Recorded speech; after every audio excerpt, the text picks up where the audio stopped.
645 people died from heat in one American county in 2023. One county, Maricopa. And if that number feels abstract, here's the part that shouldn't. 49% of them were sleeping outside. Almost half. We spend a lot of time talking about technology. Smart homes, Nest thermostats, split unit mini ductless whatever. We drop $4,000 on HVAC and call it Tuesday. But there's a woman in Phoenix, Arizona, who figured out how to drop the temperature inside her shelter by 38 degrees using a burlap coffee sack, 2 clay pots from a Home Depot clearance rack, a Mylar blanket she got from the Red Cross, and a $5 fan from Dollar Tree. Her name was Paloma Garza Whitfield, 55 years old when she lost her apartment. Silver-streaked black hair she kept braided and wound around her head because, as she put it, a ponytail just collects sweat and gives you neck rash. Gap between her front teeth. Former housekeeper at a Marriott Courtyard off the I-10 for 11 years. Widowed in October 2021 when her husband Esteban, a tile installer, died of a fentanyl-laced Percocet he bought for back pain from someone in a Circle K parking lot. She didn't become homeless because she was reckless. She became homeless because Esteban's income was 60% of theirs. His medical debt from 2 ER visits before the overdose was $34,000, and their landlord at a complex on West Indian School Road sold the building to a developer in March 2022. The new owner raised rent from $1,150 to $1,800. Paloma made $16.50 an hour. Do the math. I did. It doesn't work. By June 2022, she was sleeping in her Nissan Sentra behind a Fry's grocery store on Northern Avenue. By August, the Sentra's AC compressor failed. By September, the car was towed because she couldn't pay registration. By that October, exactly 1 year after Esteban died, Paloma was living under the I-17 overpass near 27th Avenue with a tarp, a sleeping bag she didn't need because it was still 92 degrees at midnight, and a gallon jug of water she refilled at a Circle K bathroom. And that's where the story would normally stop. Sad. Unfortunate. Structural. An anecdote in someone's policy paper, or maybe a 30-second segment on the local news between the weather and a dog adoption event. But Paloma didn't die. She built something. And what she built was, by any honest engineering standard, kind of brilliant. Not pretty. Not Instagram-worthy. A building inspector would have had a seizure. But the thermodynamics were sound, and the thermodynamics are the part we need to talk about. Because what Paloma understood, without any formal education in physics, without ever hearing the word psychrometric, was something that humans in the Sahara and the Arabian Peninsula and the Iranian Plateau figured out 2,500 years ago, and that most of us have completely forgotten. She understood that dry heat is a solvable problem. If you have water. But before we get to what Paloma built and how it worked and why the other people under that overpass thought she'd lost her mind, we need to talk about what 112 degrees actually does to a person. Because I don't think most of us really know. I grew up in a place with hot summers, not Phoenix hot. Nothing is Phoenix hot.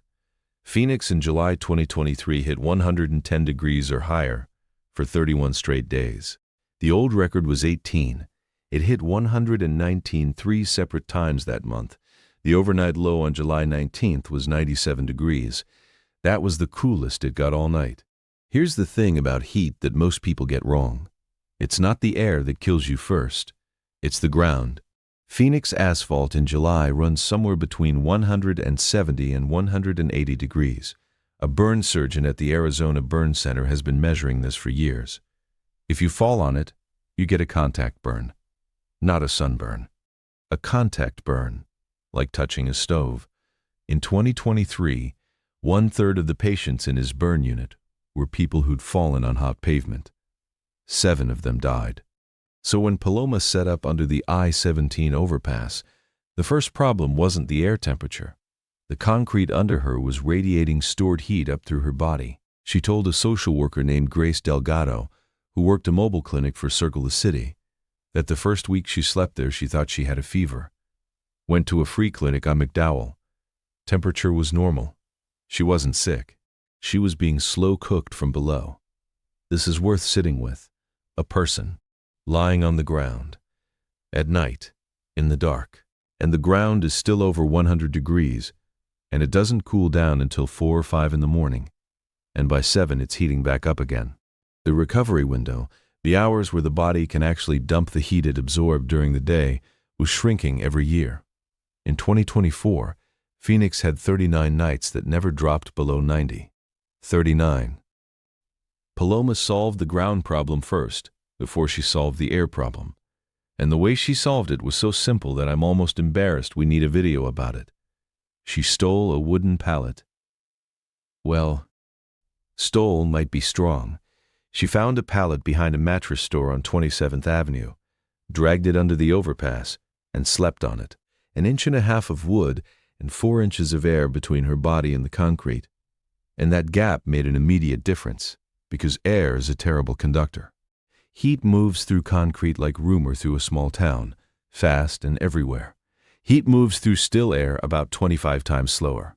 The pallet wasn't insulation in the way we usually think about it. It was separation, a gap. Her body heat radiated downward into air instead of into concrete, and the concrete's heat radiated upward into air instead of into her back. She told Grace Delgado she slept an extra 2 hours the first night on the pallet. 2 hours. But the pallet only fixed the floor. The air was still 97 degrees at midnight. And during the day, when she was sitting in her spot trying to stay hydrated, waiting for the mobile clinic to come by with cold water bottles, the air under the overpass hit 108, 110, 112 depending on the week. The overpass gave shade, and shade in Phoenix is worth about 15 degrees of felt temperature compared to direct sun. But 112 in the shade is still 112. This is the point where most people would say, go to a cooling center, get inside, find air conditioning. Phoenix had over 200 cooling centers in the summer of 2024. They logged more than 30,000 visits from homeless people. But cooling centers close. Most shut down at 5 or 6 p.m. when it's still 108 outside. Exactly, one building in the 5th largest city in America offered overnight cooling, the Burton Bar Central Library downtown. Paloma went when she could. She'd bus to the library on Central Ave, sit in the magazine section, feel the AC. But she had a cart with everything she owned, and the bus wasn't great for a cart, and she didn't always have $2 for the fare. So she stayed under the I-17, and she started thinking.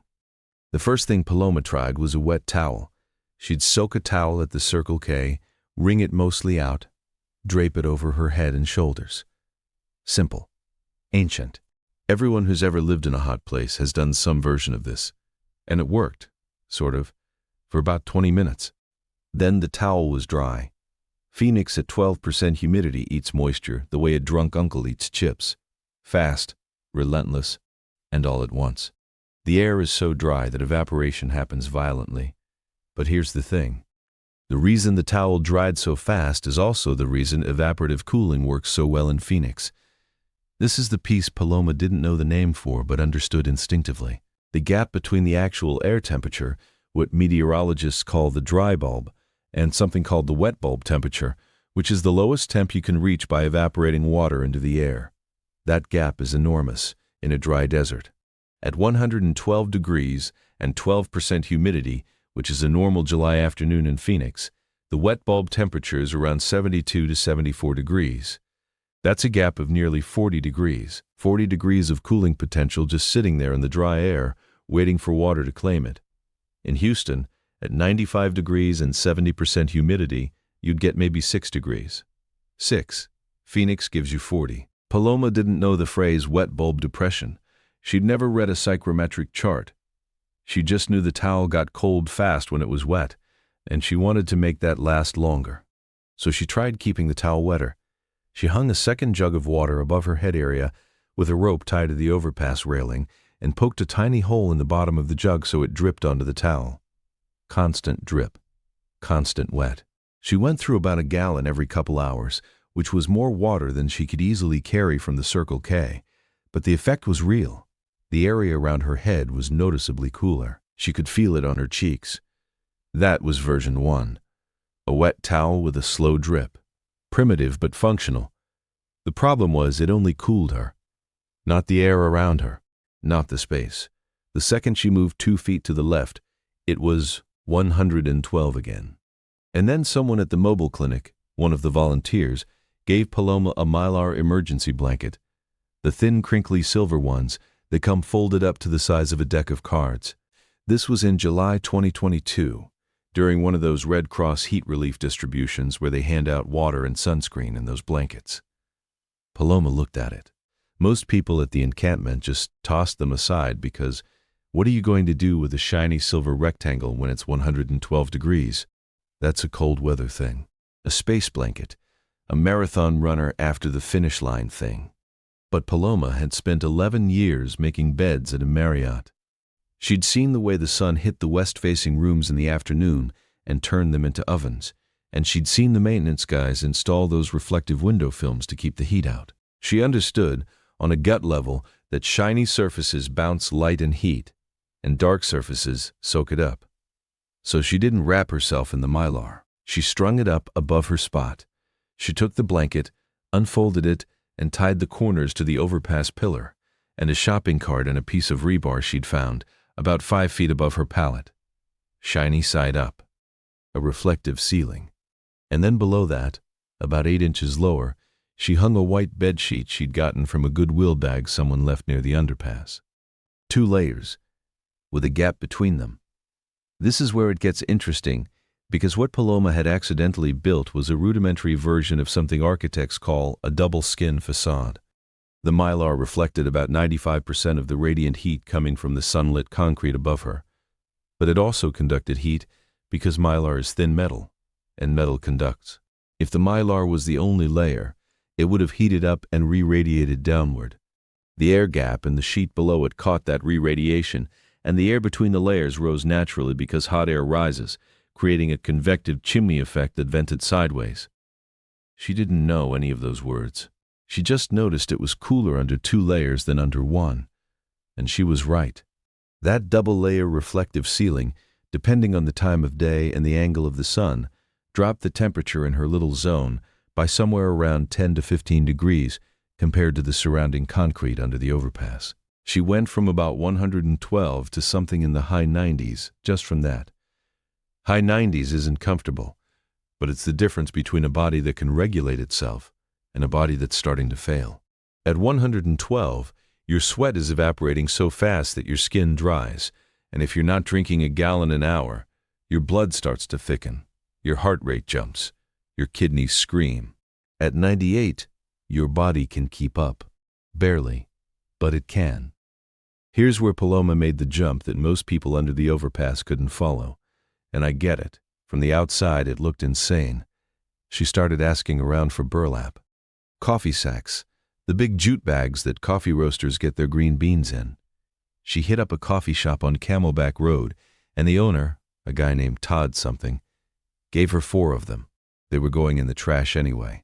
She walked back to the I-17 with 4 burlap sacks draped over her cart, like a weird parade float.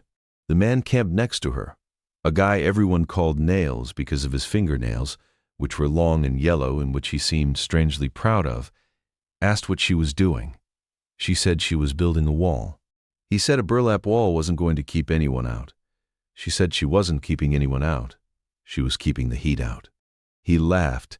He actually laughed. He said, "Paloma, those are coffee bags. It's 112 degrees. You're building a coffee bag wall. That's crazy." It looked crazy. But burlap is an incredible evaporative medium. The fibers are thick and rough, with enormous surface area per square inch, and the weave is loose enough to let air pass through. A wet burlap sack holds 4 to 5 times its dry weight in water, which means it stays wet much longer than a towel. And because the weave is open, air passing through wet burlap loses heat to evaporation the same way air passing through a commercial swamp cooler pad loses heat. Paloma didn't know any of this in scientific language. She knew that wet burlap stays wet a long time and feels cool when there's a breeze.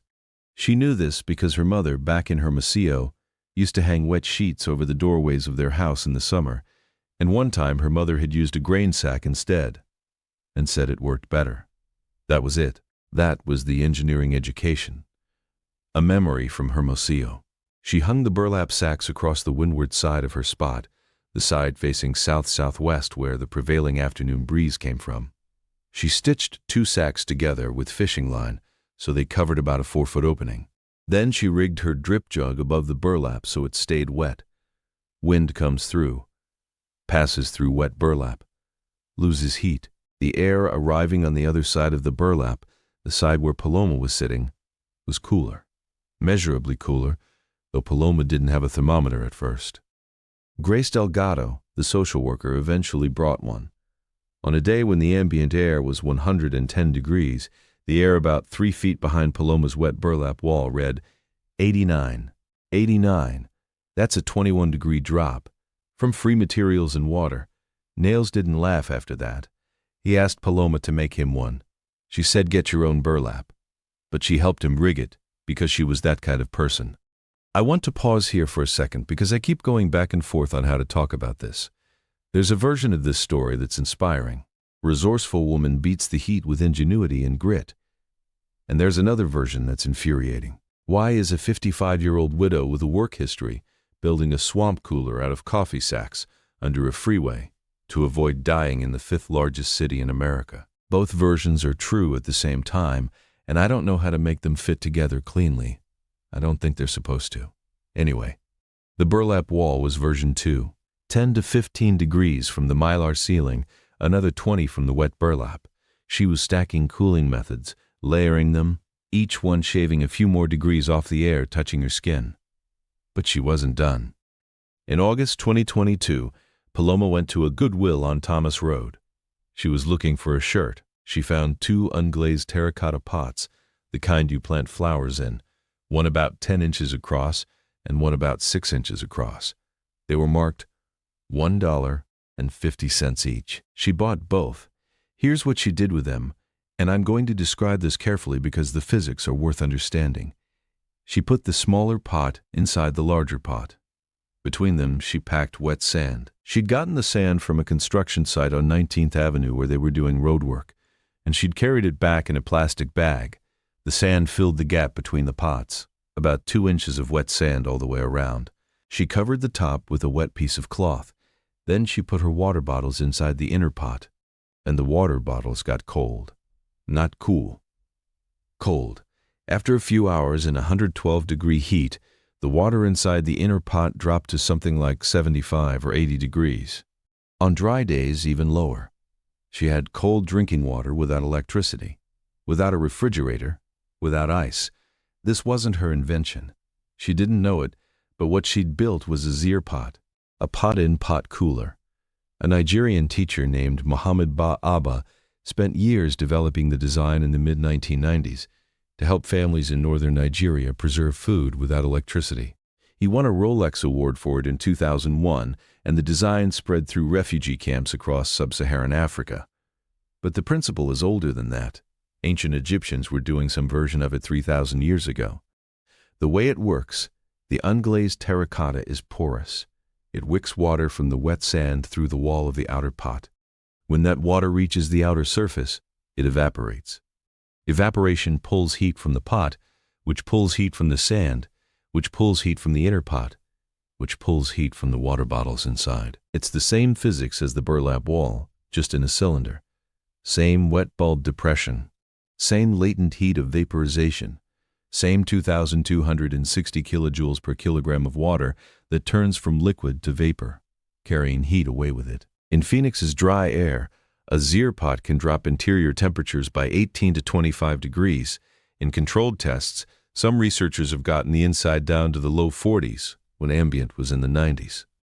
Paloma wasn't hitting those numbers, but she was getting something below 80, and that made a difference I wouldn't have expected.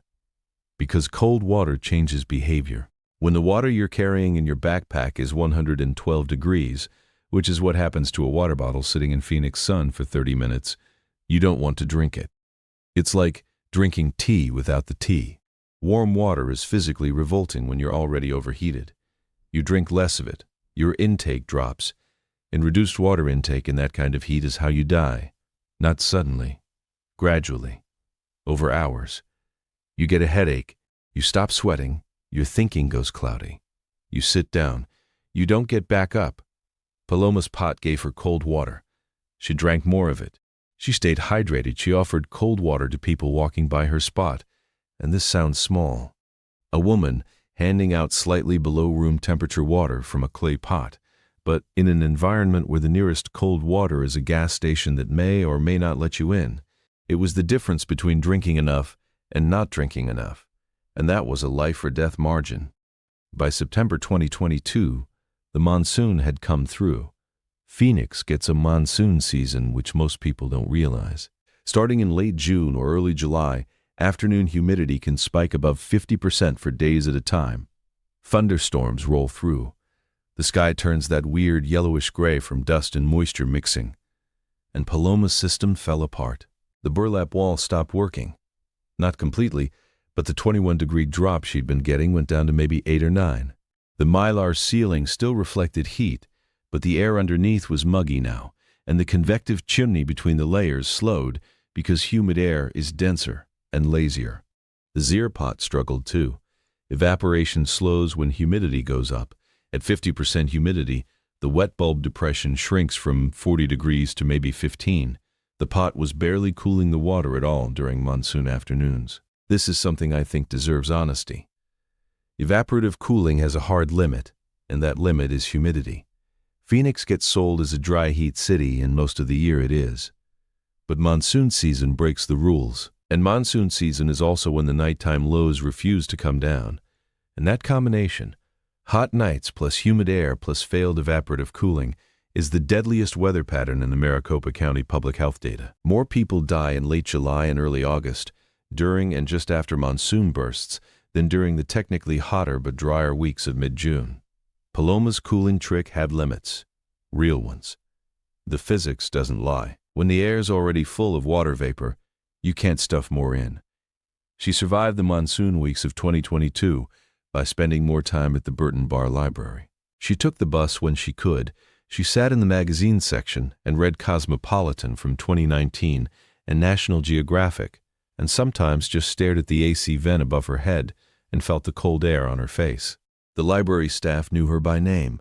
A librarian named Darcy let her charge her phone behind the counter. When the monsoon broke and the dry heat came back in September, Paloma's system worked again. The burlap soaked up water, and the breeze carried the coolness, and the Zier pot chilled her bottles, and the mylar ceiling threw back the sun's heat. The thermometer Grace Delgado left with her read 88 degrees inside the shelter on a day when it was 109 outside. That's a 21-degree difference. Not 38 yet, but Paloma wasn't finished. The fan changed everything. In October 2022, after the worst of the summer had passed and temperatures had dropped to a mild 95 to 100, Paloma spent $5 at a Dollar Tree on a battery-powered personal fan, the kind that takes 4A batteries and sounds like a trapped bee. Nobody thought this was a useful purchase. $5 was a meal, a bottle of Gatorade, and a sandwich. There were arguments about it with a woman named Crystal, who shared the spot 2 pillars over. But Paloma had noticed something during the hot months. On days when the wind blew, her burlap wall cooled the air way more than on still days. When the breeze died, the temperature behind the burlap crept up almost immediately. She figured correctly that if she could force air through the wet burlap even when there was no wind, the cooling effect would stay constant. She couldn't point a personal fan through a 4-foot burlap wall and expect anything useful. The fan was 6 inches across and moved about as much air as a person sighing deeply. But she didn't need it for the wall. She needed it for the bucket. Somewhere in November, Paloma found a white 5-gallon bucket in a dumpster behind a paint store on McDowell. She cleaned it out. She punched holes around the upper half with a screwdriver she'd taken from a junk pile. Small holes, maybe 1.5 inches across. A dozen of them. She lined the inside with a piece of burlap, pressed it against the walls so it covered the holes from the inside. She filled the bottom 3 inches with water. The burlap wicked the water up, staying wet all the way to the top holes. Then she set the fan on top of the bucket, blowing down. The fan pushed air down into the bucket. The air had nowhere to go but out through the holes. On its way out, it passed through wet burlap, It hit that wet surface at 112 degrees and came out the other side at somewhere in the low to mid-80s. This is a 5-gallon bucket swamp cooler. If you've been to Burning Man, you've seen a dozen variations. There are Instructables pages about it, YouTube tutorials, DIY homesteading blogs. None of that mattered because Paloma had never been to Burning Man and didn't own a computer. She built it because a fan plus wet cloth plus enclosed space equaled colder air, and she'd been paying attention to her own shelter long enough to connect those dots. The bucket cooler alone, pointed at her face while she slept, dropped the air hitting her skin by another 15 to 20 degrees beyond what the burlap wall and mylar ceiling were already doing. Grace Delgado measured it on a day in June 2023. Ambient temperature at the overpass, 112 degrees. Temperature at the spot where Paloma was sitting, inside her full setup, mylar and sheet ceiling, burlap curtain wall dripping, bucket cooler running, wooden pallet floor, 74 degrees. 74. That's a 38-degree drop. From materials that cost, at their absolute maximum, maybe $12 total. Some of it was free. The burlap, the pallet, the sand, the mylar from the Red Cross, the bucket from the dumpster. The terracotta pots were $3, the fan was $5. $12 and a few gallons of water a day, and Paloma had turned a lethal stretch of concrete under a freeway into something livable. Now, here's where I have to talk about the Persians. Because Paloma's system wasn't new. None of it was new. Humans have been doing this in deserts for as long as there have been humans in deserts. In Yazd, Iran, they built bed gears, wind catchers, tall towers that caught high-altitude breezes and funneled them down into living spaces through narrow shafts. The tallest surviving one, in a garden called Lethality, is over 100 feet tall and still cools the building below it, without any electricity. The air enters the tower warm, passes through channels where water evaporates from pools or channels called qanats, and arrives in the living space 10 to 18 degrees cooler. Same principle as Paloma's burlap wall, just taller and made of mud brick instead of jute. In northern Nigeria, Muhammad Ba Abba's Zir pot kept produce fresh for weeks in villages with no power grid. In Australia, the entire town of Coober where summer temperatures hit 118, said forget it, and moved underground, carving homes and churches and a hotel into the sandstone where the temperature holds steady at about 73 year-round, regardless of what's happening on the surface. Even Phoenix's own history has this in it. A guy named Oscar Palmer, a local inventor, built the first drip-type evaporative cooler in Phoenix back in 1908. Wet Excelsior pads in a frame with a fan behind them. Same principle as Paloma's burlap wall, just in a box. Before Palmer's invention, Phoenix settlers hung wet blankets over their windows and doorways and sat behind them in the hottest months. Paloma, without knowing it, was repeating a technique that Phoenix homeowners had used a century ago before air conditioning made them forget. I keep circling back to that. We forgot. We had the knowledge. We traded it for Freon and compressor motors and electricity bills. And then when the electricity or the money runs out, we stand around stunned like nobody ever survived 112 degrees before. Millions of people did, for centuries, with water and cloth and clay and shade and patience. Paloma just remembered what we collectively decided wasn't worth remembering. June 2023 was the month Phoenix became international news. The 3-1 day streak at or above 110. The July 4th that was later called the hottest day in recorded global history, though that record lasted about 48 hours before another day beat it. The burn unit full, the morgue backlogged. Under the I-17, people died. Paloma knew 2 of them. A man named Gerald, who was maybe 60, maybe older, who drank vodka and slept on bare concrete because he said a sleeping bag was too hot. Which was true, but the concrete was worse. He was found on a Tuesday morning. And a younger woman, early 30s, nobody knew her real name, everyone called her Sunshine because she was sarcastic about the weather. She died during a monsoon burst when the humidity spiked, and the overnight low was 96, and she'd been on meth for 3 days, and hadn't eaten or slept, and her body just gave out. Core temperature was probably past 106 by the time the paramedics got to her. There wasn't much to be done at that point. Paloma didn't die. She was 56 now and sleeping in 74-degree air, while people 15 feet from her were in 112.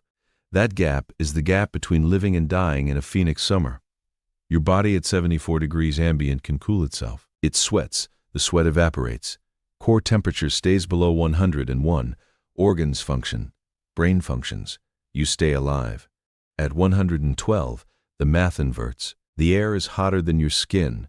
Your body absorbs heat from the environment instead of dumping it. Sweating still works if you're hydrated, but the margin gets thinner every hour.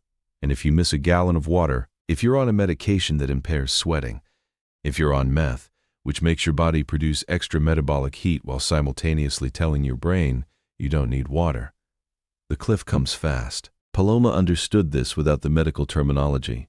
She understood it because she watched Gerald die and watched Sunshine die, and she saw the ambulances that summer, 30, 40 times, and she knew that her shelter was the reason she could sit there and watch the ambulances instead of being inside one. And other people started to understand too. By mid-July 2023, Paloma was helping 3 other people set up versions of her system.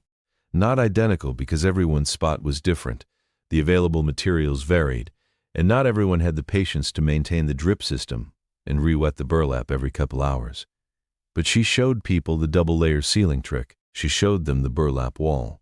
She gave away the principle. A woman named Terry, who had emphysema and couldn't walk to the bus stop most days, set up a burlap curtain across her tent opening and used Paloma's drip jug method. She said the temperature in her tent went from unbearable to tolerable. Tolerable isn't comfortable, but tolerable is alive. In August 2023, the city started clearing encampments. The Zone, the big one downtown near 12th Avenue in Madison, was ordered dismantled by a judge in March. The deadline was November, but smaller camps were getting swept earlier, and the overpass at 27th and I-17 got a notice in September. Paloma had to move. She packed up the burlap, rolled up the mylar, put the terracotta pots in her cart, wrapped the fan in a shirt, and walked east. She ended up near a wash in a residential adjacent area south of Indian School, a spot with some scrubby trees and a chain-link fence separating it from a strip mall parking lot. No overpass, no built-in shade. This was a problem. The overpass had given her a ceiling, a ready-made shade structure that blocked direct sun and provided anchor points for her mylar and sheet. Without it, she was exposed. Direct Phoenix sun adds about 15 degrees of perceived heat, taking a 112-degree day to an effective 125 or more. A NASA satellite measured surface temperatures above 140 degrees across Phoenix neighborhoods during the 2023 heat wave. Standing in direct sun on asphalt at noon is a medical event waiting to happen. Paloma needed a new roof. She built one. She scavenged 4 lengths of discarded conduit from a construction debris pile, probably 8 feet long each. She stuck them into the dirt in a rough rectangle, about 6 by 8 feet. She bent the tops inward and tied them with zip ties she'd gotten from the dollar store. Then she draped 2 tarps over the frame, one dark blue, one silver mylar below it, with the same air gap she'd used under the overpass. She staked the tarps down with tent stakes someone had thrown away.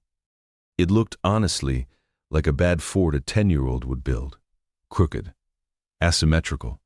One corner sagged more than the others, but it was shade, and the double layer was doing its job. The mylar underneath bounced back about 95% of whatever heat made it through the tarp.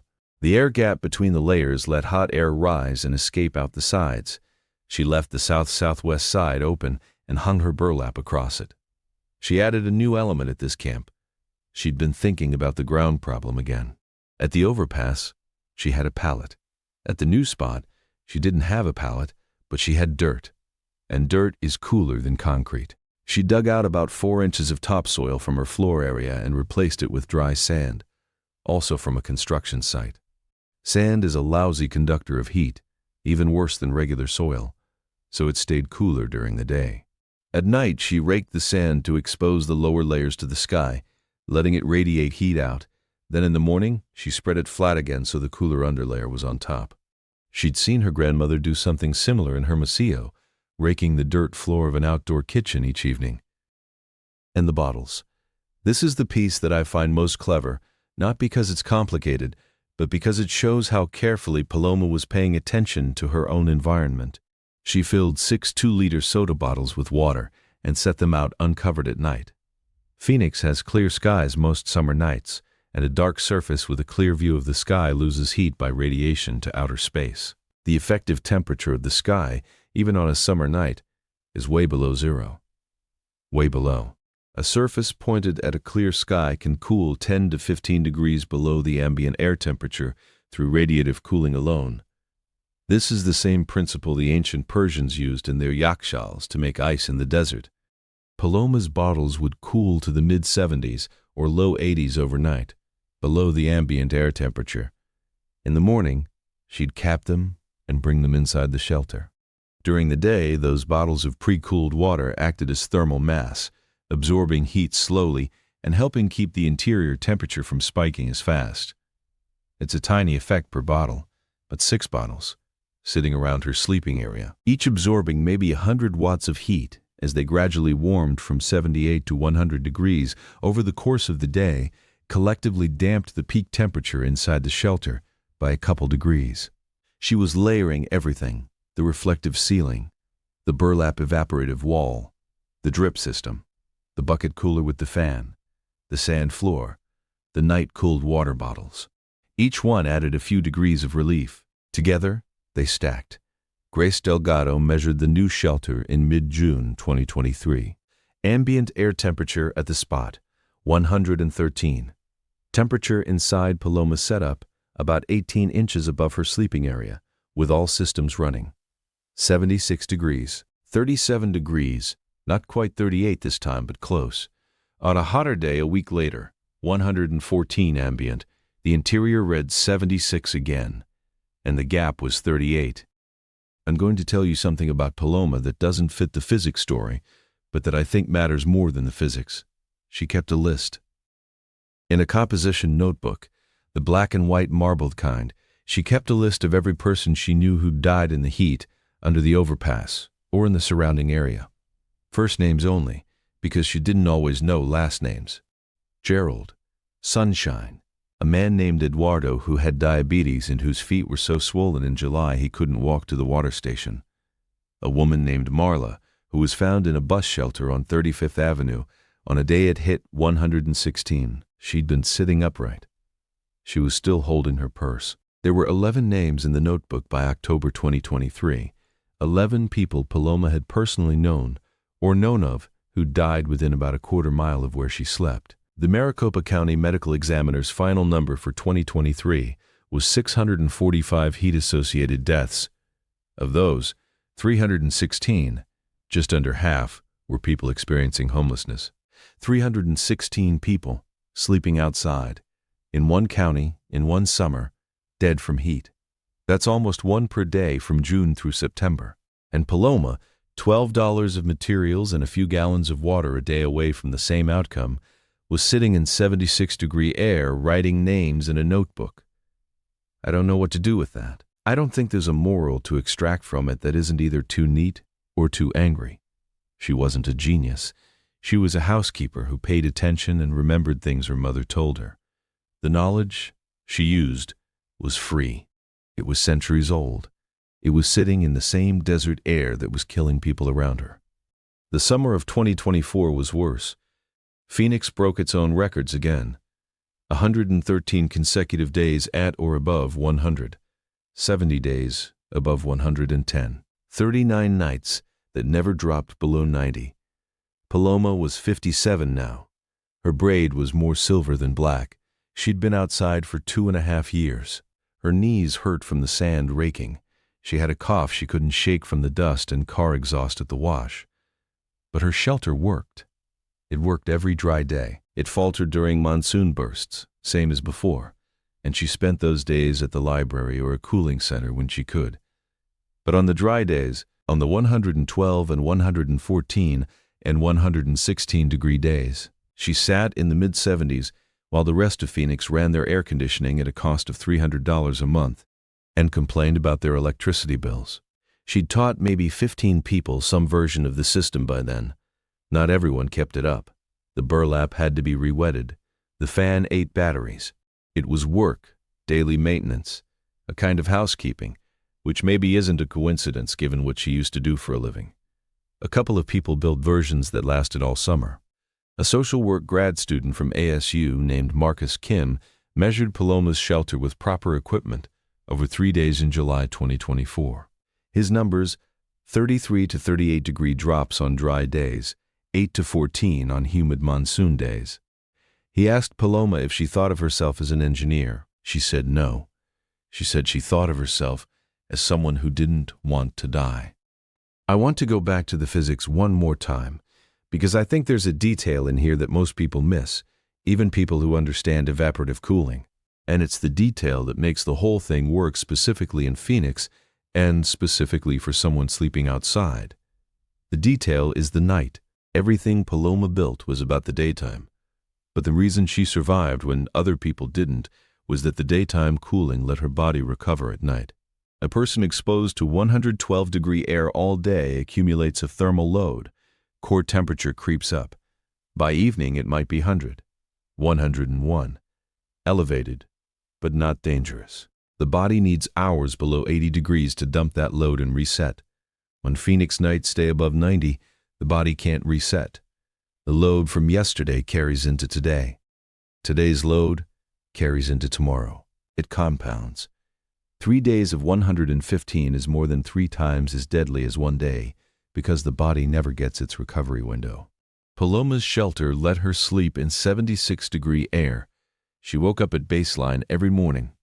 People 12 feet away woke up already carrying yesterday's heat, and the day after that they were carrying 2 days' worth. And by the 4th or 5th day, some of them couldn't get up at all. This is the part that Grace Delgado kept coming back to when she talked about Paloma. It wasn't that Paloma was comfortable. 76 degrees in a shelter made of tarps and burlap, with no real furniture and a dirt floor and the sound of traffic overhead isn't comfortable. But she was cool enough to sleep, and sleeping was survival. In February 2025, Paloma got housing. A caseworker through the city's transitional housing program placed her in a studio apartment near 43rd Avenue in Thomas. It had air conditioning, a real kitchen, a bathroom with a door. She carried the composition notebook with her. She left the tarps and the burlap and the terracotta pots at the wash for whoever needed them next. Grace Delgado told me that when Paloma walked into the apartment for the first time, she stood in the middle of the room for about 3 minutes without moving. Then she turned on the AC, held her hand under the vent, and said, "It's the same. The air feels like my spot." The thermostat was set to 74, the exact temperature she'd been maintaining roughly, under a freeway overpass and then in a wash behind a strip mall with a Mylar blanket and wet coffee sacks, and 2 clay pots and a $5 fan. Through 2 Phoenix summers that killed hundreds of people around her, she'd built her own 74 degrees, and now here was a machine doing it with a compressor and refrigerant and a monthly bill. Same number, same result. Different inputs. I think about that a lot. The fact that the answer was the same, that a woman with no engineering degree and no electricity and $12 worth of junk arrived at the same temperature that Carrier and Lennox and Train charged thousands of dollars to deliver. Because the physics doesn't care who you are. The physics doesn't care if you're standing in a house or under a bridge. Water evaporating absorbs 2,260 kilojoules per kilogram. Shiny surfaces reflect 95% of radiant heat. Still air insulates. The desert is dry, and dry air is a gift to anyone who has water and something to wet. These things are true in a billion-dollar skyscraper, and they're true in a burlap tent. We just decided that some people deserve to use them, and some people don't. And Paloma decided otherwise. The notebook is on her nightstand now, Grace Delgado says. 11 names. She adds 1 sometimes when she hears about someone she knew. The list is longer than 11 these days. Maricopa County's heat death count for 2024 was 424, down from 645 in 2023, the first year-over-year decrease in a decade. Some of that is more cooling centers, more outreach, the new 24/7 library respite. Some of it is luck.